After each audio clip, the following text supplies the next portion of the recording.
The summer heat in London was unbearable that Tuesday afternoon in July.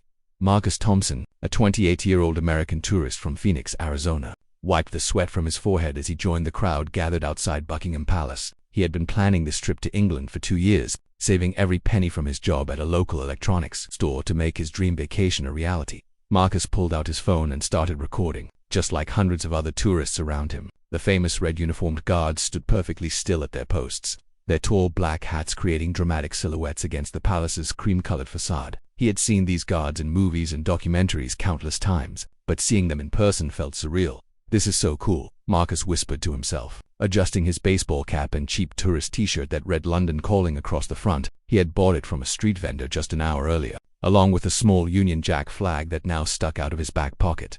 The crowd around him was a mix of families, couples, and solo travelers like himself. Children pressed against the iron gates, trying to get closer looks at the stoic guards. Parents struggled to keep their little ones in line while simultaneously trying to capture the perfect family photo. Tour guides spoke in various languages, explaining the history and significance of the changing of the guard ceremony to their eager groups.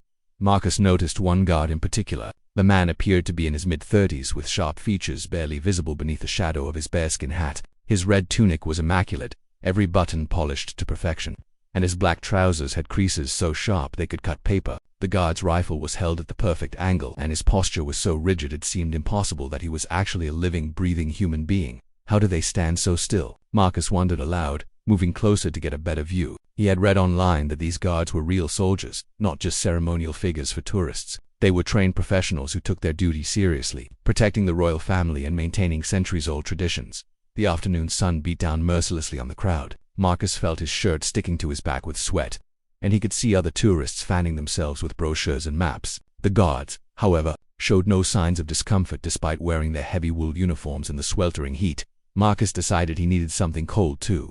Drink and spotted an ice cream vendor near the edge of the crowd. The vendor, an elderly man with a friendly smile, was doing steady business as tourists sought relief from the heat. Marcus approached and ordered a vanilla ice cream cone, paying with the British pounds he had exchanged at the airport. "Hot day, isn't it?" the vendor said cheerfully as he handed Marcus the cone.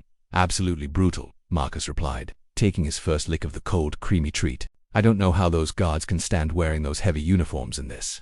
Whether the vendor glanced toward the palace guards and chuckled. "They're tougher than they look, those lads. Been doing this job for generations. Through all kinds of weather, rain, snow, blazing sun like today. Nothing stops them."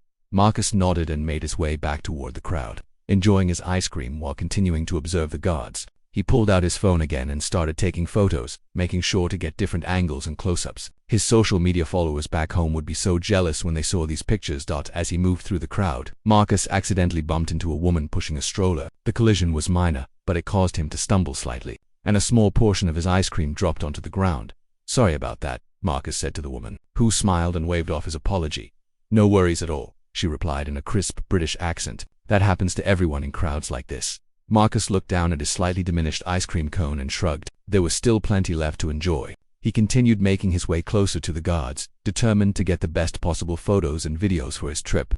Documentation. The crowd seemed to be getting larger as the afternoon progressed. More tour buses arrived, depositing groups of excited visitors from various countries. Marcus heard conversations in French, German, Spanish, Japanese, and several other languages he couldn't identify. It was fascinating to see how this British tradition drew people from all over the world. A group of teenage girls near Marcus were giggling and daring each other to try to make one of the guards smile or react. They made faces, waved their hands, and even tried calling out to them. But the guards remained completely motionless and expressionless. Their discipline was truly impressive.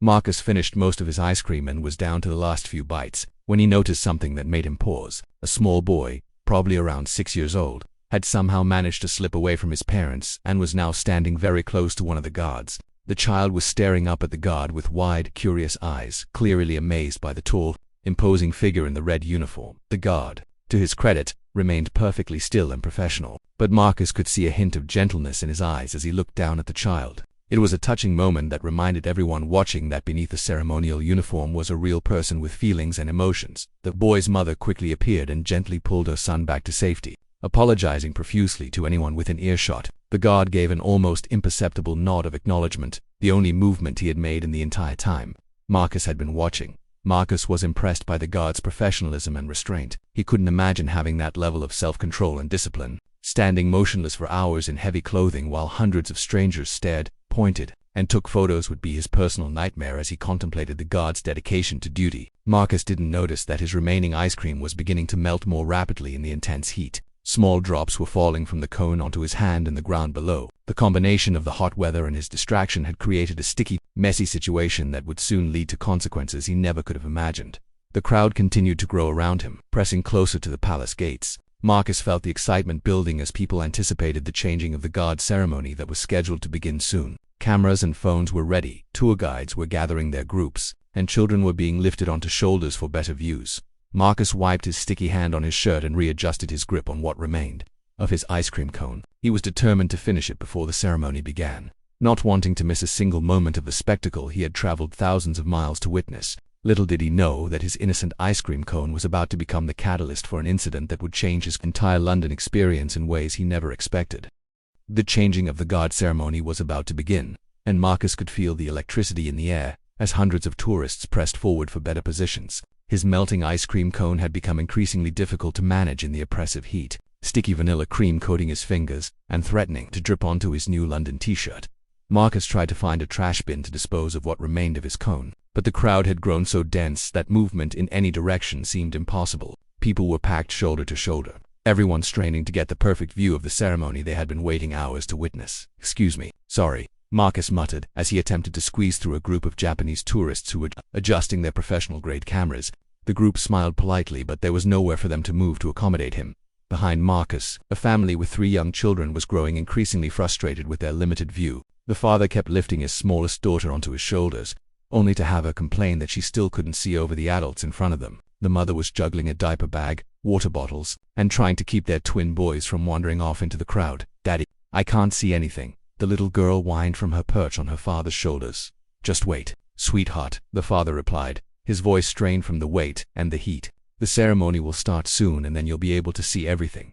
Marcus glanced back at the family and felt sympathy for their situation. He remembered being a child and how disappointing it was when crowds blocked his view of parades or other special events. He considered offering to help somehow, but his sticky hands and melting ice cream made him feel more like part of the problem than the solution. The guard Marcus had been observing earlier remained in his position, statue-like and professional. Sweat had to be pouring beneath that heavy uniform, but not a single drop was visible on his face. His expression remained neutral, his eyes focused straight ahead, seemingly unaware of the chaos and excitement surrounding him. A tour guide with a small British flag raised high above her head was trying to maneuver her group of elderly tourists closer to the front. Her voice carried over the crowd noise as she explained the history and significance of what they were about to witness. "The changing of the guard has been a tradition here for over 350 years, she announced to her group. "These soldiers are members of the household division, and they take their duties very seriously. They're not just for show, ladies and gentlemen. They're real soldiers who have served in conflicts around the world." Marcus found this information fascinating and tried to inch closer to hear more of the tour guide's commentary.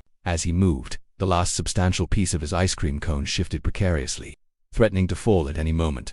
The heat was becoming truly unbearable. Marcus could see other tourists fanning themselves desperately with whatever they could find. One elderly gentleman had removed his hat and was using it to fan his red, sweaty face. A woman next to Marcus had soaked her handkerchief with water from a bottle and was pressing it against her forehead for relief. "This is insane," Marcus thought to himself. "How is everyone just standing here melting like this?" But the anticipation was palpable, and nobody seemed willing to give up their spot despite the uncomfortable conditions. This was a once-in-a-lifetime experience for many of these tourists, and a little heat wasn't going to drive them away. Marcus shifted his weight from foot to foot, trying to find a more comfortable position while maintaining his grip on the increasingly problematic ice cream cone. The vanilla had melted to the point where it was more liquid than solid, and he could feel it dripping through his fingers onto the ground below.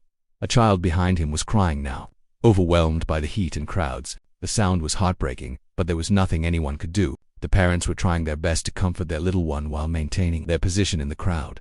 "Just a few more minutes, baby," the mother cooed. "Then we'll see the pretty horses and the soldiers marching." Marcus checked his phone for the time. According to the schedule he had downloaded, the ceremony should begin any minute now. He could see photographers and videographers positioning themselves for the best shots, their professional equipment making his simple smartphone camera seem inadequate. The crowd's anticipation reached a fever pitch when the sound of approaching drums could be heard in the distance. Heads turned and necks craned as everyone tried to spot the first signs of the incoming ceremony. Children were lifted higher on shoulders, cameras were raised, and a general murmur of excitement rippled through the gathered tourists. It was at this precise moment of heightened anticipation that disaster struck. A woman directly behind Marcus, struggling to lift her heavy camera bag while simultaneously trying to take photos, accidentally bumped into him with considerable force. The collision caught Marcus completely off guard. His sticky, sweaty grip on the melted ice cream cone failed him, and the remaining portion of vanilla ice cream launched from his hand in a perfect arc through the air. Time seemed to slow down as Marcus watched in horror. The ice cream flew over the heads of the tourists in front of him, over the low barrier that separated the crowd from the guard's area, and landed with a distinctive splat directly on the pristine red tunic of the guard. He had been observing. The crowd around the impact zone fell silent. Hundreds of eyes turned to stare at the guard, who now had vanilla ice cream dripping down the front of his immaculate uniform. The white sticky mess stood out starkly against the brilliant red fabric, creating an almost surreal image. Marcus felt his stomach drop to his feet, his face flushed with embarrassment and panic as he realized what had just happened. He had just struck a member of the Queen's Guard with ice cream during one of Britain's most sacred traditions, in front of hundreds of witnesses and countless recording devices. "Oh no, oh no, oh no," Marcus whispered under his breath, his hands shaking as the full magnitude of his situation began to dawn on him. The guard himself remained motionless, his face betraying no emotion whatsoever, but Marcus could swear he saw something flash in the man's eyes, something that suggested this incident would not go unnoticed or unaddressed. Cameras and phones throughout the crowd were now pointed directly at the scene. Marcus realized with growing dread that this moment was being captured from dozens of different angles and would likely be shared across social media platforms within minutes. The woman who had bumped into him looked equally horrified and began apologizing profusely, but Marcus barely heard her. His mind was racing, trying to figure out what he should do next. Should he try to apologize? Should he attempt to clean the mess? Should he run? The approaching drums grew louder, signaling that the ceremony was about to begin despite the unprecedented interruption. Marcus stood frozen in place, watching vanilla ice cream continue to drip from the guard's uniform onto the pristine pavement below, knowing that his London vacation had just taken a turn he never could have imagined.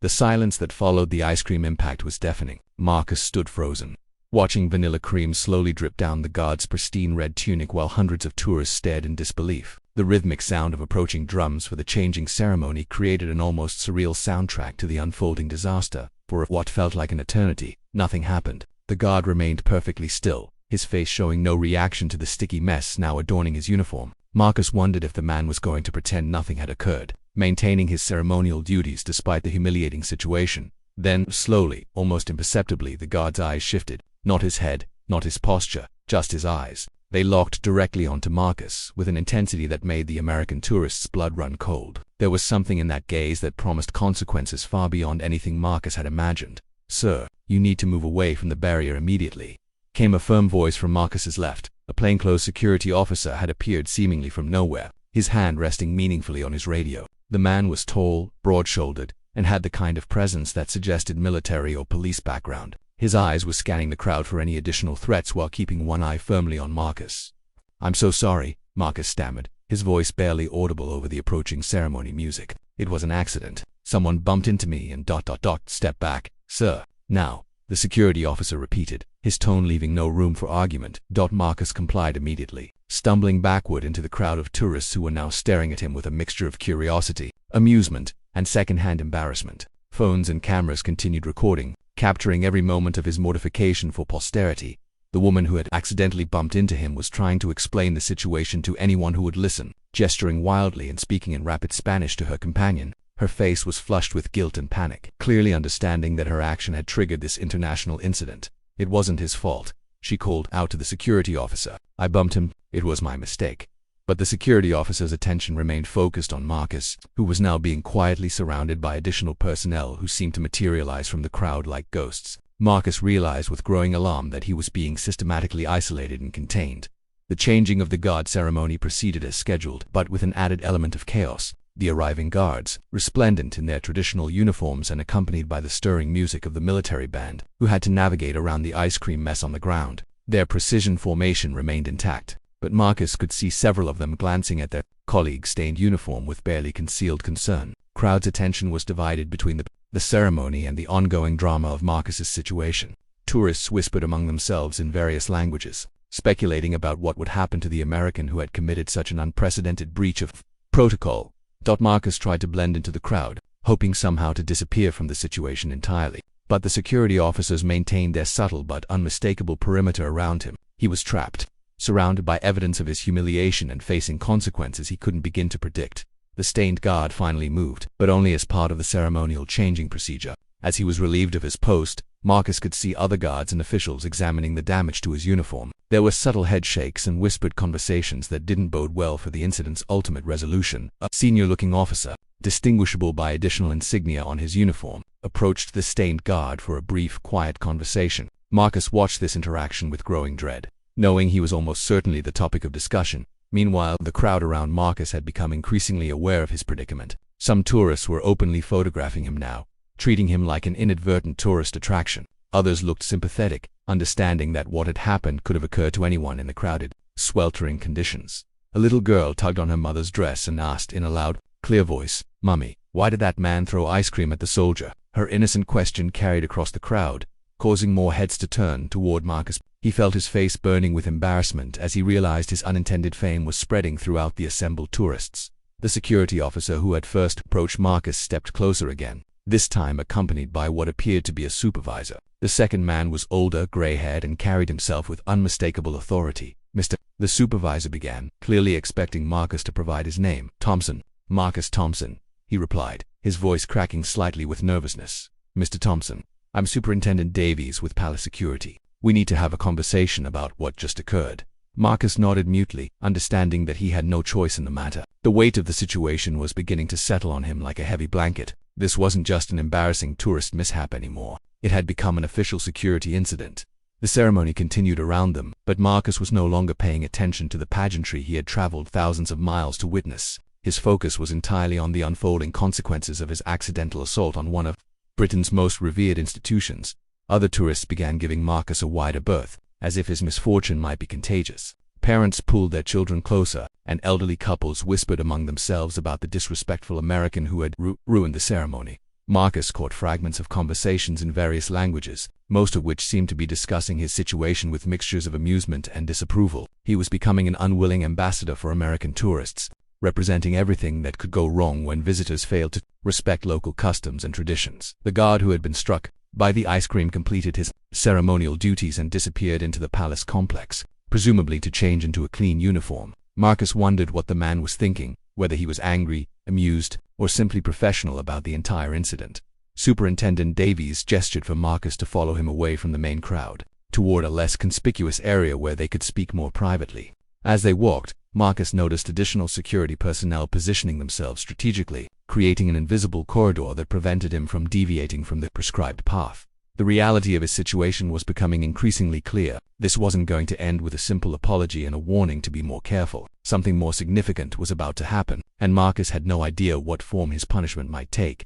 His dream vacation to London had transformed into a nightmare scenario that would likely follow him for the rest of his life, captured in countless photos and videos that were probably already making their way around the internet. As they reached a quieter area away from the ceremony crowd, Superintendent Davies stopped and turned to face Marcus with an expression that mixed professional courtesy with unmistakable seriousness.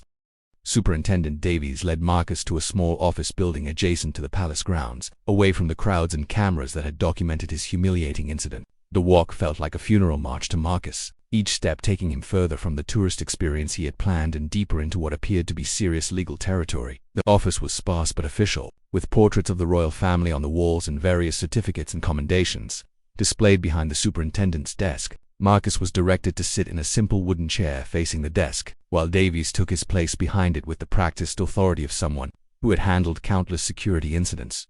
"Mr. Thompson," Davies began, opening a folder and pulling out a form, "I need to inform you that what occurred today constitutes an assault on a member of Her Majesty's Guard. This is a serious offense under British law."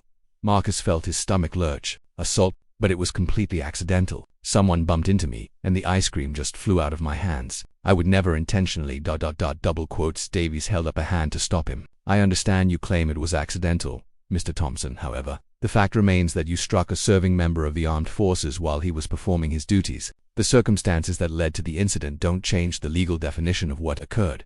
Marcus stared at the superintendent in disbelief. His innocent vacation mishap was being treated like a criminal act. What does this mean? Am I going to be arrested? "That depends on several factors," Davies replied, making notes in the file. "I need your passport, please, and I'll need to record your full statement about the incident." With shaking hands, Marcus retrieved his passport from his money belt and handed it across the desk. Davies examined it carefully, making additional notes about Marcus's identity and travel status. "You're staying in London for how long, Mr. Thompson?" I have 2 more weeks. I'm supposed to fly back to Phoenix on August 15th. Davies nodded and continued writing. "And what's your occupation in the United States?" "I work at an electronics store. Nothing exciting. Just helping customers and stocking shelves." Marcus's voice trailed off as he wondered if his mundane job description somehow made his situation better or worse. While Davies completed his paperwork, Marcus's mind raced with worst-case scenarios. Would he be deported? Would this follow him forever? Would he end up in a British prison? His knowledge of international law was limited to what he had seen in movies, which probably wasn't reassuring or accurate. "Now then," Davies said, looking up from his forms, "I'm going to record your statement about exactly what happened. I want you to be completely truthful and detailed. Any lies or omissions will only make your situation worse." Marcus took a deep breath and recounted the entire sequence of events. From buying the ice cream to the accidental collision that launched it toward the guard, he emphasized repeatedly that the incident was entirely unintentional and that he had been trying to dispose of the melting cone when the woman behind him bumped into him. Davies listened without interruption, occasionally making notes but maintaining a neutral expression throughout Marcus's explanation. When Marcus finished, there was a long silence that felt increasingly ominous. "Mr. Thompson, while I believe your account of the incident being accidental, you must understand the position this puts us in. These guards are symbols of British tradition and national pride. Any assault on them, intentional or not, cannot be taken lightly." Marcus nodded miserably, understanding the gravity of what Davies was explaining but feeling helpless to change anything about his situation. However, Davies continued, and Marcus felt a small spark of hope at that word. "There are mitigating circumstances in your case. Multiple witnesses have confirmed that you were bumped by another tourist, and video evidence supports your claim that the incident was accidental." Marcus let out a breath he hadn't realized he was holding. "So what happens now?" Davies leaned back in his chair, studying Marcus carefully. "Normally, in a case like this, we would proceed with charges and let the court sort out the details. But the guard in question, Sergeant Williams, has requested to speak with you before we make any final decisions." "He wants to talk to me?" Marcus asked, surprised. He had expected the guard to want nothing more than to see him punished as severely as possible. "Sergeant Williams is a decorated soldier who has served in Afghanistan and Iraq. He's not easily ruffled by much, including ice cream attacks from nervous tourists. He's asked to meet with you privately before we proceed with any formal charges." Marcus wasn't sure if this was good news or bad news. Meeting face-to-face with the man he had accidentally humiliated in front of hundreds of people seemed potentially more terrifying than simply facing legal consequences. "When would this meeting happen?" Marcus asked hesitantly. "Right now, if you're willing. Sergeant Williams is off duty and has agreed to meet with you in a neutral setting. What you discuss with him could significantly influence how we proceed with your case." Marcus realized he had no real choice in the matter. Refusing to meet with the guard would probably be seen as disrespectful and uncooperative, making his situation even worse. "Okay," he agreed. "I'll meet with him." Davies stood up and gestured toward the door. "He's waiting in the conference room down the hall. I should mention that this conversation will not be recorded, and what you discuss is between you and him. However, I strongly suggest you approach this meeting with appropriate humility and respect." As they walked down a short corridor, Marcus tried to prepare himself mentally for what might be the most important conversation of his life. What do you say to a professional soldier whose uniform you've just stained with ice cream in front of hundreds of tourists and countless cameras? Davies stopped outside a plain wooden door and knocked twice. A voice from inside called out, "Come in." The superintendent opened the door and gestured for Marcus to enter. "Sergeant Williams, this is Mr. Thompson. I'll leave you two to talk." Marcus stepped into the small conference room and came face to face with the guard he had struck with his ice cream. Out of his ceremonial uniform, Sergeant Williams appeared more human but no less imposing. He was tall, probably in his mid-30s, with the kind of physical presence that came from years of military training and discipline. "Mr. Thompson," Williams said, extending his hand. "Please, have a seat." Marcus shook the offered hand, surprised by the cordial greeting, and sat down across from the sergeant. Williams remained standing for a moment, studying Marcus with the same intense gaze that had unnerved him earlier at the palace. "I suppose you're wondering why I wanted to talk to you," Williams began, finally taking his own seat. Marcus nodded, not trusting his voice to remain steady. Williams leaned forward slightly, his expression serious but not hostile. "What happened today was embarrassing. Yes. But I've been doing this job for 8 years, and I've seen much worse behavior from tourists who were being deliberately disrespectful." Marcus felt another small flutter of hope. "I want you to know how sorry I am. I never meant for anything like this to happen." "I believe you," Williams said simply. "The question now is what we do about it." Sergeant Williams sat back in his chair, his piercing gaze never leaving Marcus's face. The silence in the small conference room was thick with tension. broken only by the distant sounds of London traffic filtering through the closed windows. You know, Mr. Thompson, Williams began slowly, in my 8 years as a Queen's Guard, I've had tourists try to make me laugh, cry, flinch, or react in some way. I've had children throw things at me, adults mock me, and photographers get so close they practically climbed on me for their perfect shot. But you're the first person to nail me with ice cream. Marcus winced at the casual way Williams described the incident. I'm truly sorry, Sergeant. I can't express how mortified I am about what happened. Williams nodded thoughtfully. Here's what you need to understand about my job, Mr. Thompson. We're not just tourist attractions or living statues. We're active-duty soldiers who take our ceremonial duties very seriously. When someone disrupts that ceremony, accidentally or otherwise, it affects more than just the person they hit. Marcus listened intently, beginning to understand the broader implications of his actions.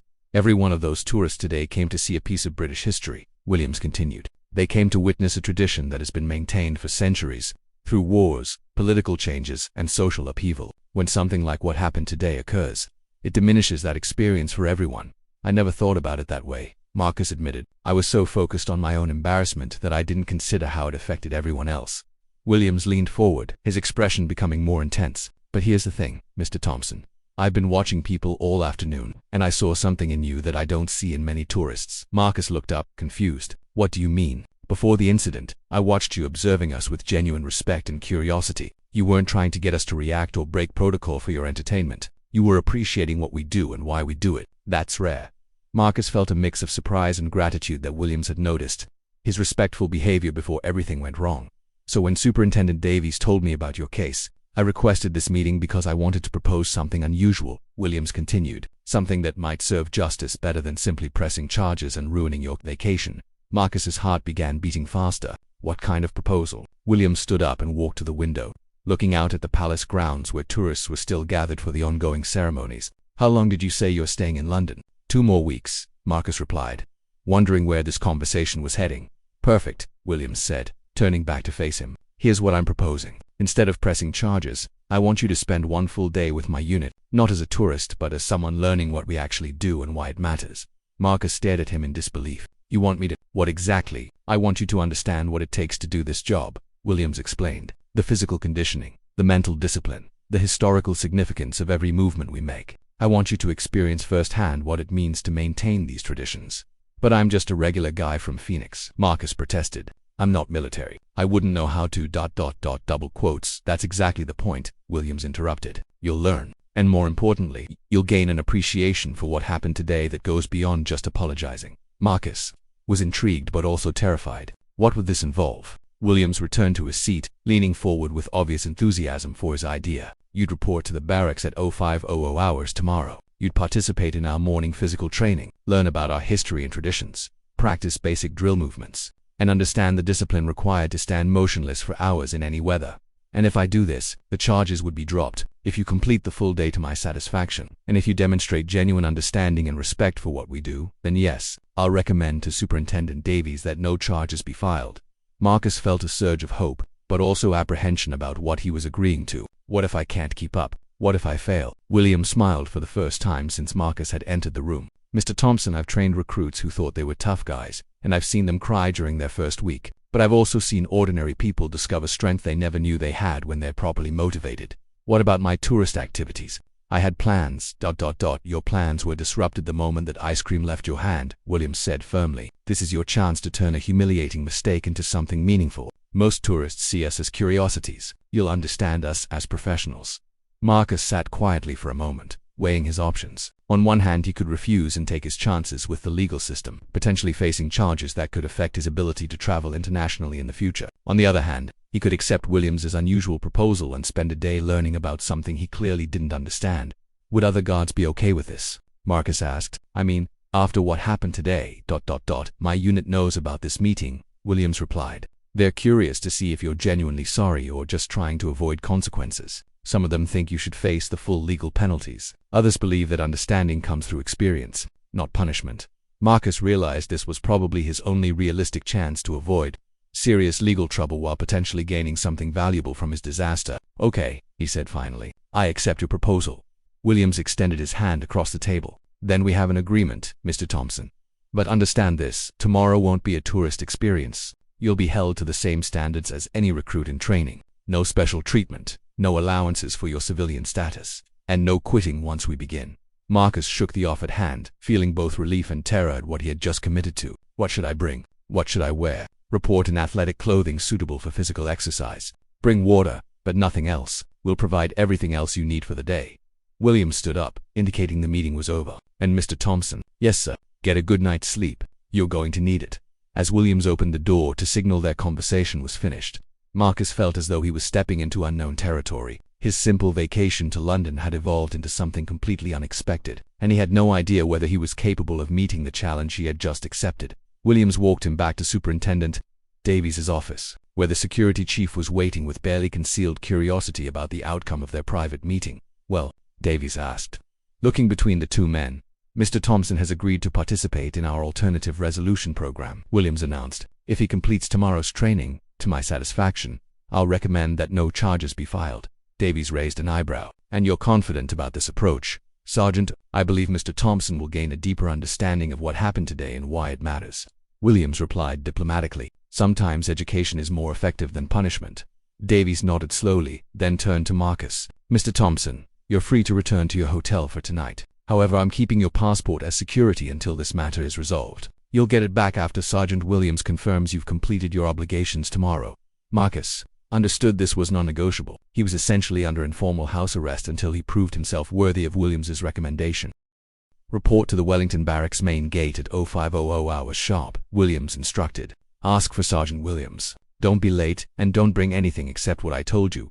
As Marcus left the palace security office, his head was spinning with the rapid turn his day had taken. Just hours earlier, he had been an anonymous tourist with a melting ice cream cone. Now he was committed to what sounded like military training with the very guards he had accidentally assaulted. The London evening was still warm, and the streets were filled with tourists enjoying their vacations in normal, predictable ways. Marcus envied them their simple itineraries of museums, restaurants, and sightseeing. His own vacation had become something far more complex and challenging. Back at his modest hotel near Russell Square, Marcus researched everything he could find online about the Queen's Guard and their training requirements. The more he read, the more intimidated he became. These weren't ceremonial soldiers playing dress-up for tourists. They were elite military personnel with rigorous physical and mental standards. He tried to call his best friend back in Phoenix to explain what had happened. But how do you tell someone that you accidentally threw ice cream at one of Britain's most famous guards and now had to complete military training to avoid criminal charges? It sounded too bizarre to be believable. Instead, Marcus spent the evening preparing mentally for what might be the most difficult day of his life. He had agreed to something completely outside his comfort zone, with people who had every reason to make his experience as challenging as possible. As he lay in bed that night, staring at the ceiling of his small hotel room, Marcus wondered if he had made a terrible mistake. But there was no backing out now. Tomorrow would determine whether his London vacation became a story of redemption and personal growth, or simply a more elaborate form of humiliation than what he had already experienced.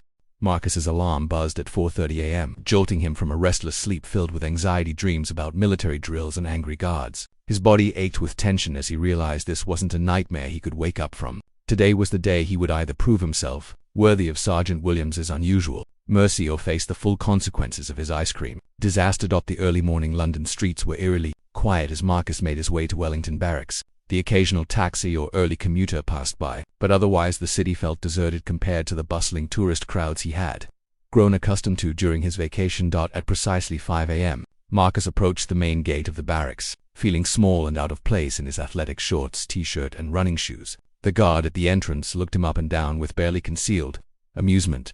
"You must be the ice cream tourist," the guard said with a slight grin. "Sergeant Williams is expecting you." Marcus cringed at his new unofficial title but nodded and followed the guard's directions to a courtyard where several uniformed soldiers were already assembled. In the pre-dawn darkness, their red tunics appeared almost black, but their posture and bearing were unmistakably professional.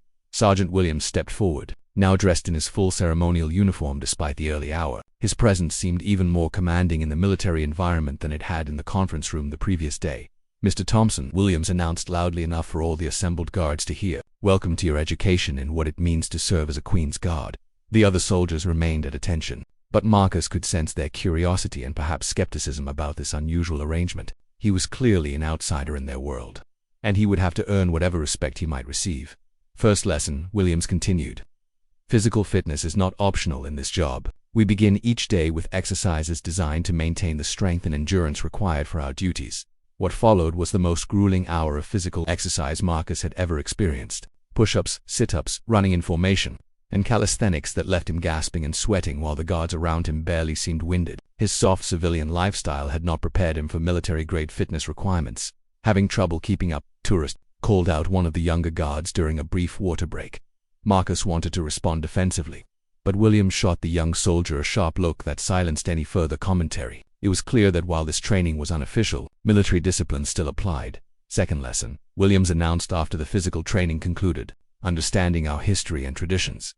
Marcus was led into a classroom, where Williams delivered an intensive lecture about the origins of the Queen's Guard, their role in British military history, and the significance of every aspect of their ceremonial duties. The bearskin hats, the red tunics, the precise drill movements, even their stoic expressions all had historical meaning dating back centuries.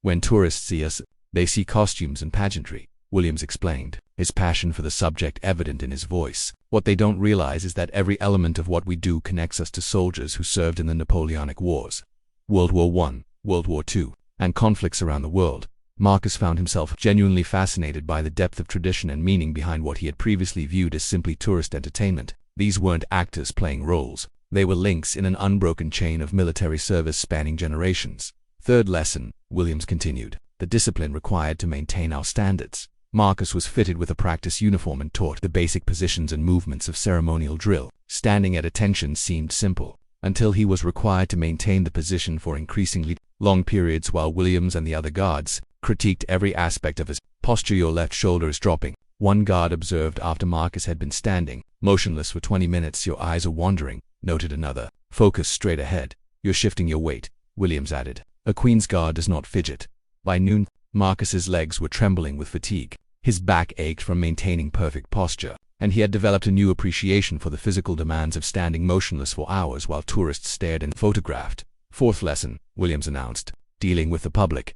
Marcus was positioned at a practice post while the guards took turns playing difficult tourists. They made faces at him, called out questions, waved objects in front of his face, and even pretended to touch him inappropriately. Maintaining composure and dignity while being treated as a living statue required a level of self-control Marcus had never imagined.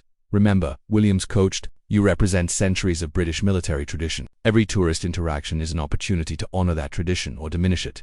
As the afternoon progressed, Marcus began to understand the true nature of his offense the previous day. His accidental ice cream assault hadn't just embarrassed one soldier, it had disrupted a living piece of history that these men dedicated their lives to preserving. "Fifth lesson," Williams said as the day drew toward conclusion, "personal responsibility and honor." The guards gathered in a circle around Marcus, and Williams addressed him directly. "Mr. Thompson, you've experienced a fraction of what we do every day. You've learned about our history, our standards, and our dedication to duty. Now I want to hear what you've learned about yourself." Marcus looked around at the faces of the professional soldiers who had spent their day teaching a clumsy tourist about honor and tradition. His voice was hoarse from the day's exertion, but his words came from genuine understanding. "I learned that what I did yesterday wasn't just embarrassing," he began slowly. "It was disrespectful to something much bigger than myself. I thought you were just part of the scenery, but you're guardians of something precious that deserves protection and respect." Williams nodded approvingly. "And what will you tell other tourists about what you've learned today?" "That you're not attractions for our entertainment," Marcus replied. "You're professional soldiers maintaining traditions that connect us to history, and that even accidents have consequences when they affect something sacred." The guards exchanged glances, and Marcus sensed that his answers had met with their approval. He had passed some kind of test that went beyond physical endurance or memorizing. Facts. Williams stepped forward and extended his hand. "Mr. Thompson, I'm satisfied that you understand the significance of yesterday's incident and the importance of what we do here. I'll be recommending to Superintendent Davies that no charges be filed." Marcus shook the offered hand, feeling a profound sense of relief and accomplishment. "Thank you, Sergeant Williams. This day changed how I see everything about your service." As Marcus prepared to leave the barracks, Williams walked him to the gate one final time. "You know, Mr. Thompson, most people never get to see behind the ceremonial facade. You've earned something today that money can't buy." Genuine understanding of British military tradition. Marcus nodded, realizing that his worst vacation disaster had somehow become one of the most meaningful experiences of his life. "And Sergeant Williams," Marcus said as they reached the gate. "Yes, next time I visit London, I'll be watching the changing of the guard with very different eyes." Williams smiled. "I'm counting on it, Mr. Thompson. Safe travels." As Marcus walked back through London's evening streets to collect his passport and resume his vacation, he carried with him a story that would define his trip far more than any museum or monument could have. His ice cream disaster had led to an education in honor, tradition, and personal accountability that would stay with him forever.